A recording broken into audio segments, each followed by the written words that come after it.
देखिए latest episodes बिल्कुल ad free.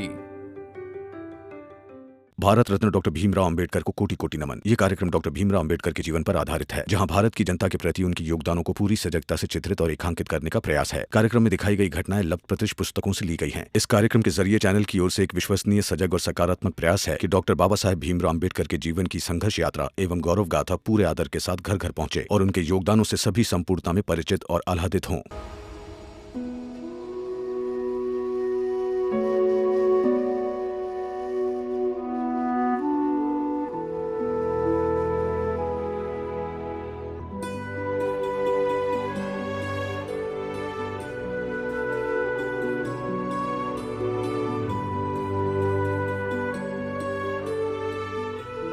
आप तो वही है ना जो कल भीमराव के साथ थे? जी, मैं गुरु हूं भीमराव का। भीम आपका शिष्य है और आपने सही शिक्षा दी है। मैंने अपने जीवन में आपके उस शिष्य की तरह न्याय के लिए सटीक बातें करते हुए बहुत कम लोगों को देखा है। और तो और वो तथ्य भी बहुत सही देता है। बहुत आगे जाएगा। बधाई हो आपको, आपके जीवन में ऐसे शिष्य हैं। भीमराव का गुरु कहलाने का गर्व है मुझे, किंतु भीम का व्यक्तित्व इतना गुणवान होने का पूरा श्रेय केवल और केवल भीम को ही जाता है। आप यहाँ क्या कर रहे हैं? दरअसल आज भीम का जन्मदिन है। तो आप गए नहीं अपने शिष्य को बधाई देने? मैं तो पहले ही उसे बधाई दे चुका हूं। दरअसल मैं चाहता हूं कि भीम अपना जन्मदिन अपने परिवार के साथ, अपने लोगों के साथ मनाए। मुझे वहां जाना उचित नहीं लगा, इसलिए मैं यहाँ भीम से दूर बैठकर उसी के बारे में लिख रहा हूं। क्या लिख रहे हैं आप? लिख रहा हूं कि भीम को ऐसी और क्या बातें समझाई जानी चाहिए जिससे भीम और सशक्त और सही व्यक्ति बने। ठीक है। प्रणाम।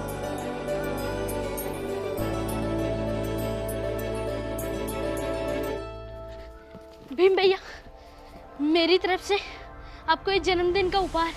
अरे पता नहीं कब से कह रहा है कि भीम भाऊ के लिए कुछ अलग सा उपहार लेगा। भीम देखो ना क्या है उसमें।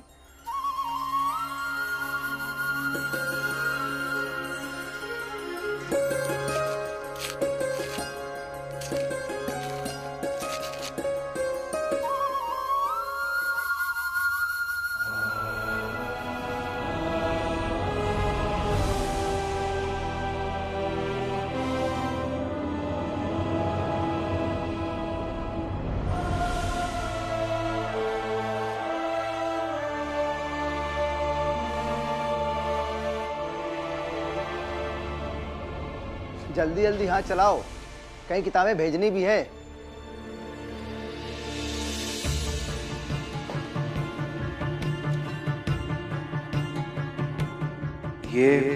ये कितने की है?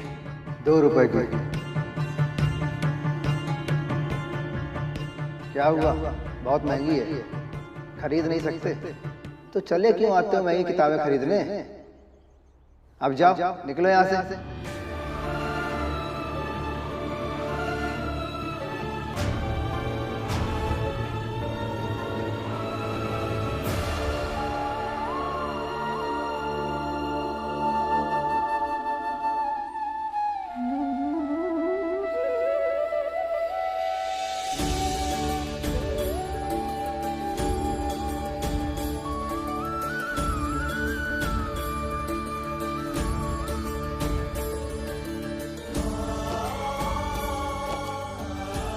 भीम भैया, उस दिन मैंने आपको देखा था इस किताब की कीमत पूछते हुए और पैसे कम होने के कारण किताब ना खरीदते हुए। इसलिए तब से मैंने पैसे जमा किए और आपके लिए ये किताब खरीद ली। ये सब करने की क्या जरूरत थी दीपक? भीम भैया, आपने तो हमें जीने का रास्ता सिखाया है और आपकी कुछ ख्वाहिश पूरी करने में मैं आपकी कुछ मदद कर सकूं तो मुझे बहुत खुशी होगी।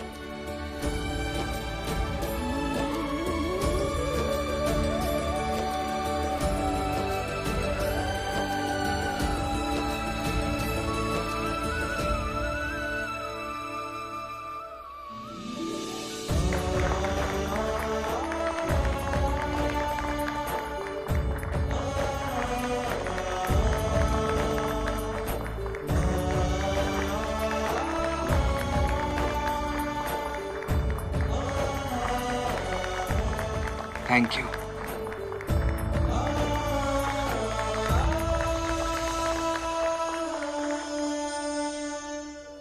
दीपक, जिस तरह से तुमने उपहार के लिए अपनी पूरी पूंजी लगा दी है, वैसे ही भीम भी देश के लिए अपनी पूरी पूंजी लगा देगा। और जैसे आज जो जुल्म खत्म हुआ है मेरे दोस्त भीम की वजह से, अब वैसे ही आने वाले संघर्षों में भी भीम ही हमें सही रास्ता दिखाएगा और हमें जीत तक लेके जाएगा।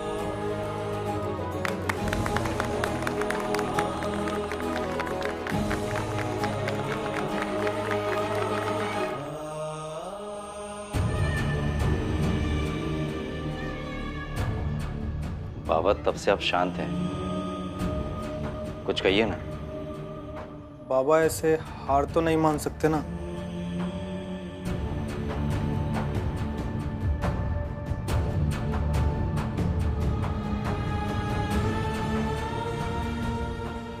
क्या कहा तुमने? ऐसे हार नहीं मान सकते हम। अरे हार गए हम, हार गए उस भीमराव से।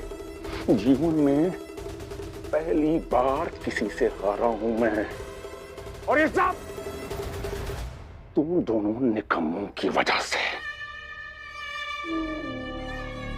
छोड़ूंगा नहीं मैं तुम दोनों को, छोड़ूंगा नहीं, छोड़ूंगा नहीं मैं तुम दोनों को, छोड़ूंगा नहीं मैं, छोड़ूंगा नहीं मैं।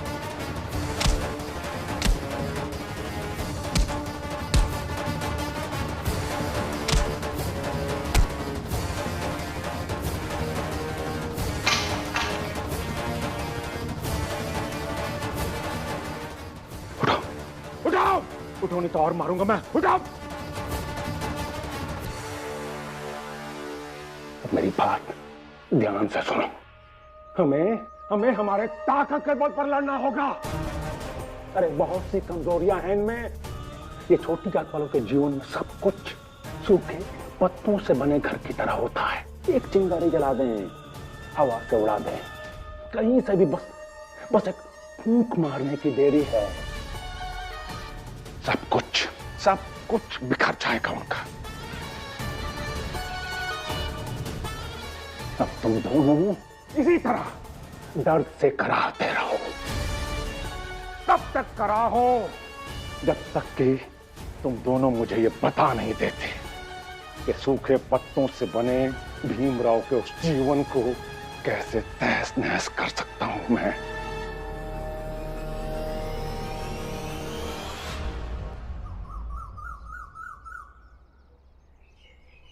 सब झूठ है, सब झूठ है कि ये भीम अपनी जात के बारे में कुछ सोचता है।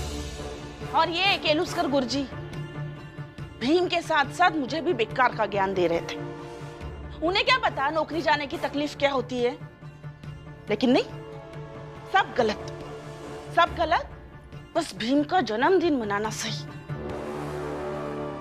मनाओ जन्मदिन। एक तो मेरी नौकरी चली गई है, सब लोग मुझे दो कौड़ी की समझने लगेंगे। गलत सोच रही हो जीजा भाई।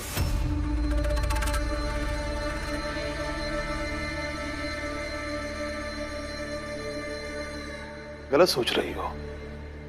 गुरुजी ने तुमको सही समझाया था।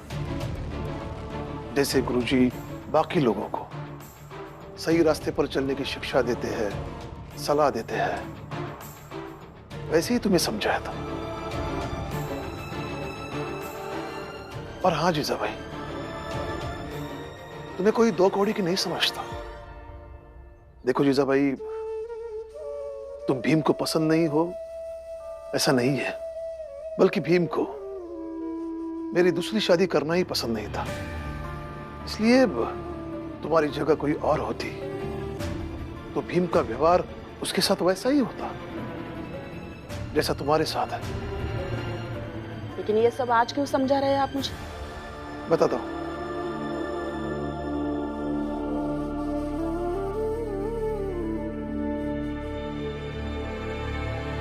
देखो जीजा भाई, हम पगडंडियों पर चलते हैं। हर थोड़ी थोड़ी दूरी पर चौराहे आते हैं। हर चौराहे पर हमें सोचना पड़ता है कि हमें आगे कैसे बढ़ना है।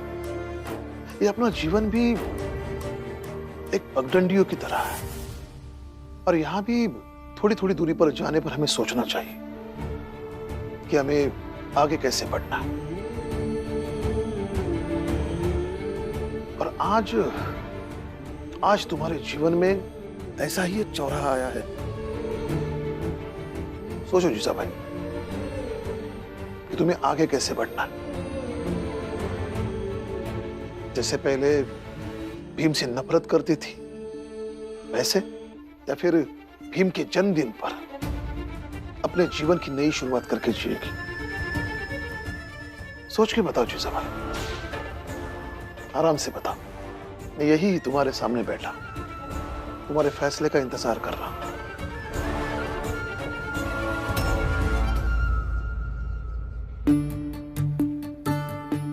दूसरा नाम क्या है? हाँ, दूसरा नाम अनुराग पालेकर। और रमेश जी का नाम लिखा है? हाँ। ये क्या कर रहे हैं आप लोग? आनंद भैया और मालू मिलकर मुझे उन लोगों के नाम और पता बता रहे हैं जो लोग अलग अलग चाल से हमारी लड़ाई में शामिल हुए थे, धरने पर बैठे थे। मैं उन सबको चिट्ठी लिखकर धन्यवाद कह रहा हूँ लड़ाई में शामिल होने के लिए। अच्छा, प्रैक्टिस कीजिए, क्योंकि एक दिन लाखों करोड़ों चिट्ठियां लिखनी पड़ेंगी। और मालू भैया, आनंद भैया, आप भी लाखों करोड़ों लोगों के नाम याद रखने की प्रैक्टिस कीजिए। मतलब आज आपकी एक छोटी सी जगह पर जीत हुई है, लेकिन एक दिन आपकी जीत पूरे देश में होगी और पूरे देश के लोग आपके लिए आपके साथ खड़े होंगे। तो उन सबको तो धन्यवाद कहना पड़ेगा ना, तो उसके लिए लाखों करोड़ों चिट्ठियां भी लिखनी पड़ेंगी। सच कह रही हो, एक दिन आएगा जब पूरा देश मेरे पति के लिए खड़ा होगा और जो बदलाव आपने हमारी व्यवस्था में लाया है वही बदलाव पूरे देश की व्यवस्था में लाएंगे।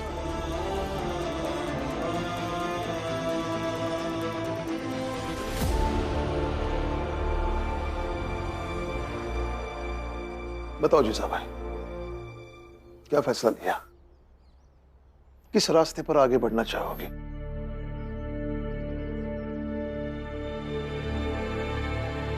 आपने अभी जो कुछ भी कहा मैंने बहुत अच्छे से सुना, फिर सोचा और फिर तय कर लिया। तय कर लिया? बताओ तो सही, क्या तय कर लिया? भीम का बाहर कहीं होगा। क्यों? अच्छा, मतलब अगर मैं उस दिशा में जाऊं तो मुझे भीम मिलेगा, है ना?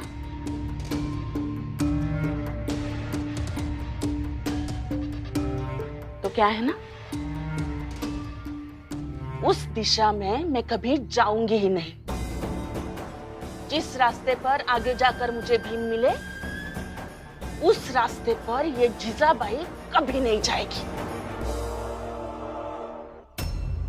हाँ, अभी ये अलग मजबूरी है कि उस भीम के साथ इसी घर में मुझे रहना पड़ता है।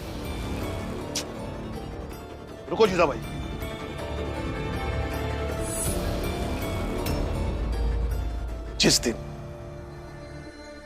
जिस दिन भीम से अलग रहने की परिस्थिति बनेगी उस दिन तुम्हें यह बात समझ में आएगी कि भीम के साथ रहने में सुकून है, सौभाग्य है। और मेरी ये बात हमेशा याद रखना।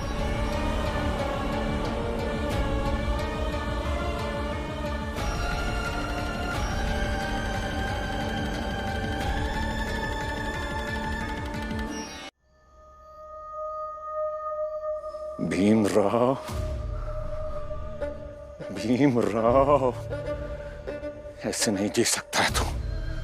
नहीं भीमराव, भीमराव तुझे हारना होगा। महिपाल, शिशुपाल, बाहर आओ, बाहर आओ। आओ जल्दी आओ, आओ और पास आओ।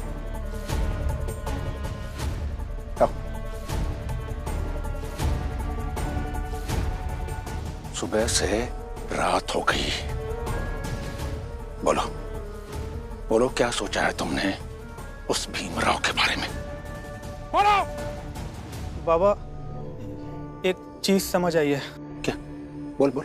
बाबा, पेड़ को मारना हो, गिराना हो, सुखाना हो, तो उसको उसकी जड़ से ही काट दिया जाए। और उस भीमराव की जड़ें बनती हैं उसकी आई भीमाबाई से और उसके बाप रामजी से। और उसकी आई भीमाबाई तो पहले ही मर चुकी है, तो उस भीमराव की आधी जड़ें तो पहले ही कट चुकी हैं। और अब जो जड़ बचती है वो है उसका बाप रामजी। रामजी गए तो जिस पत्तों से बने घर की आप बात कर रहे थे ना, सब उजड़ जाएगा। उस भीमराव का पूरा परिवार परेशान हो जाएगा। और बाबा, आप ही कहते हैं कि मजबूत दिमाग भी परेशानियों का वजन एक सीमा के बाहर नहीं उठा सकता है।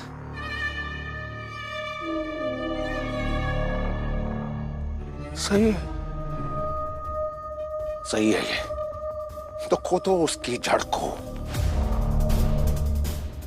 कब, कहां और कैसे खोदना है, ये हम सब मिलकर सोचते हैं।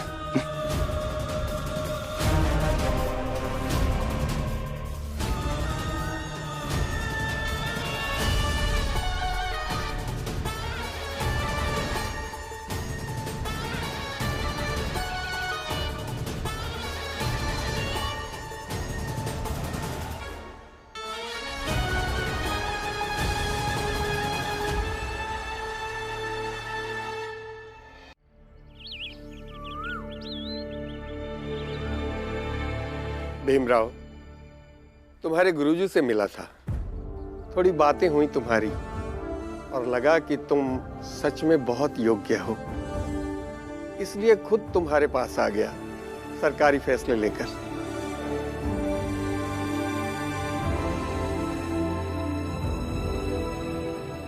फैसला?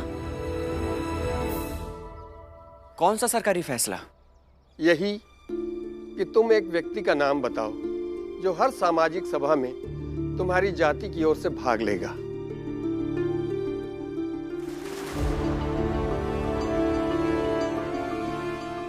भीमराव। नहीं नहीं, मैं नहीं।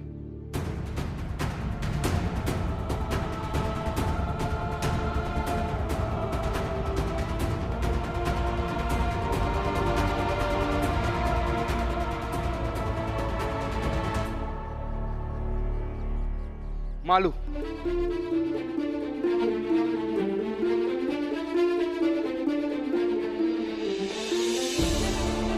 सर, हमारी तरफ से मालू हर सभा में भाग लेगा। भीम, मैं? नहीं भीम, मैं इतनी बड़ी जिम्मेदारी नहीं ले सकता। चिंता मत करो, जिम्मेदारी सर पर आएगी तो सब कुछ कर लोगे। और वैसे भी जो व्यक्ति शराब छोड़ सकता है वो कुछ भी हासिल कर सकता है।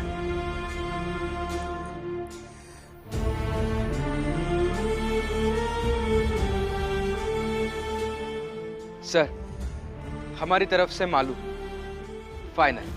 ठीक है।